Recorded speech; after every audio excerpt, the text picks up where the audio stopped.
हम जितना बचते जा रहे हैं, गांव में कहावत कही गई है, जिसका जितना जतन उसका उतना पतन।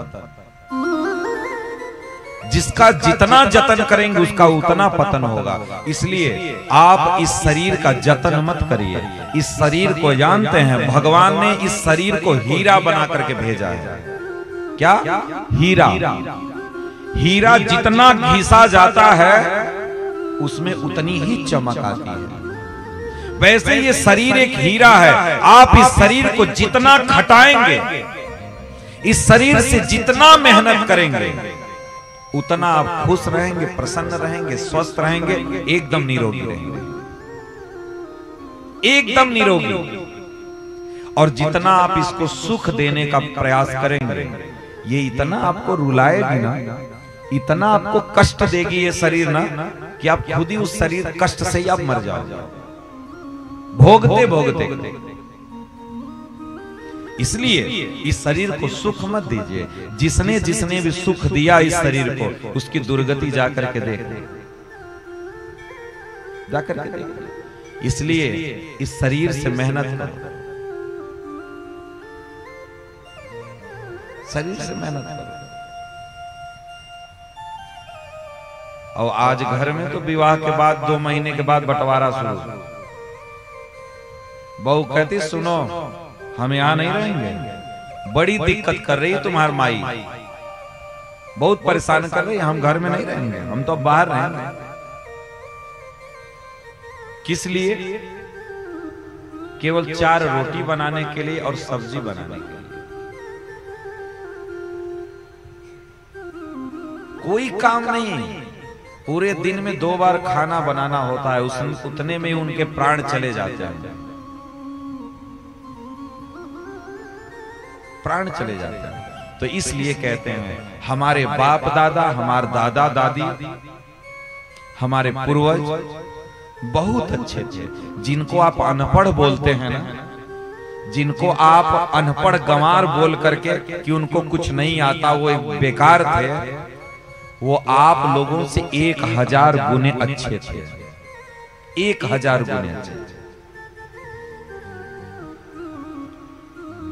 1 पैसा 2 पैसे का हिसाब चलता था, धरा पसेरी चलता था, बिना कैलकुलेटर का। मुंह जबानी उनको, आप कह दीजिए मुंह जबानी जोड़ करके और कैलकुलेटर है, तो कौन बुद्धिमान है बताओ?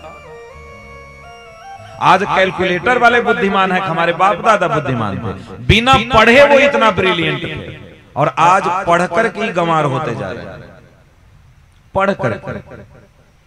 आज बच्चे बड़ी बड़ी स्कूलों में पढ़ रहे हैं, 4-4, 5-5 हजार महीने की फीस है, लेकिन उनको बात करने की भी तमीज नहीं है।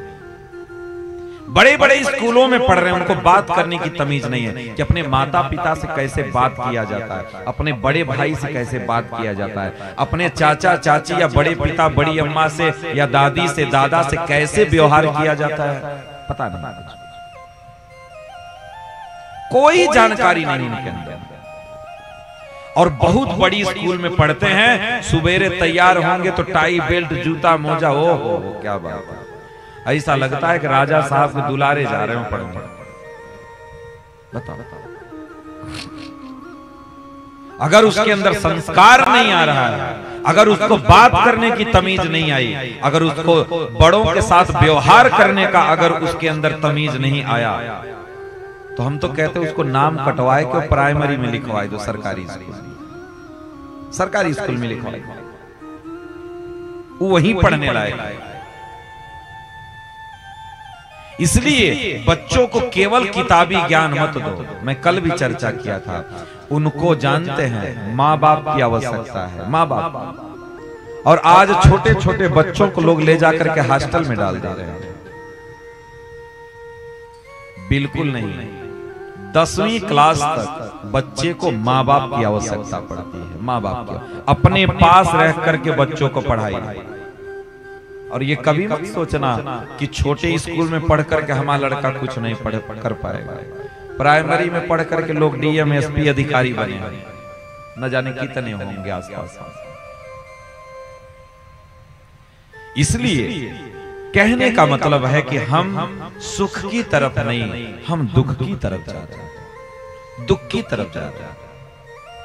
इसलिए कोई भी त्योहार हो, कोई भी उत्सव हो, कुछ भी हो, आप अपने भाई बंधुओं को बुला करके एक साथ बैठिए, खाइए, उनके साथ खुशियां बांटिए। आज भाई भाई में ही 36 का आंकड़ा है। भाई भाई नहीं बोलता, पूरे गांव को निमंत्रण देगा विवाह में, अपने भाई को ही निमंत्रण नहीं देगा, बोलेगा उससे हमारे पटरिए नहीं खा रहा। एक कोख से तुम जन्म लिए और तुम्हारे भाई से ही तुम्हारा पटरी नहीं खा रहा है, ऐसी कौन सी दुश्मनी है? कौन सी ऐसी दुश्मनी है जो तुम भाई से नहीं बात कर पा रहे हो? भाई भाई से नहीं, दुनिया भर के क्या बताएं कि दुनिया भर के कबाड़ी आकर के खाएंगे तुम्हारे दरवाजे पर। दूसरे गांव के लोगों को तुम निमंत्रण देते हो और अपने भाइयों को तुम छोड़ देते हो। किस लिए? इतनी जमीन के बंटवारा के लिए, बाल्टी टूट गई उसकी लड़ाई के लिए, खेत में गैया पड़ गई इसकी लड़ाई के लिए, इन सब चीजों के लिए भाई को छोड़ दिए। इसलिए अपने भाइयों से बना करके रखिए, अपने आस पड़ोस में बना करके रखिए। कोई उत्सव हो तो सबको बुला करके अपने घर बैठा करके बड़े प्रेम और बड़ी श्रद्धा से उनको कुछ खिलाइए पिलाइए, उनसे सुख दुख को बांटिए, सुख दुख को बांटिए।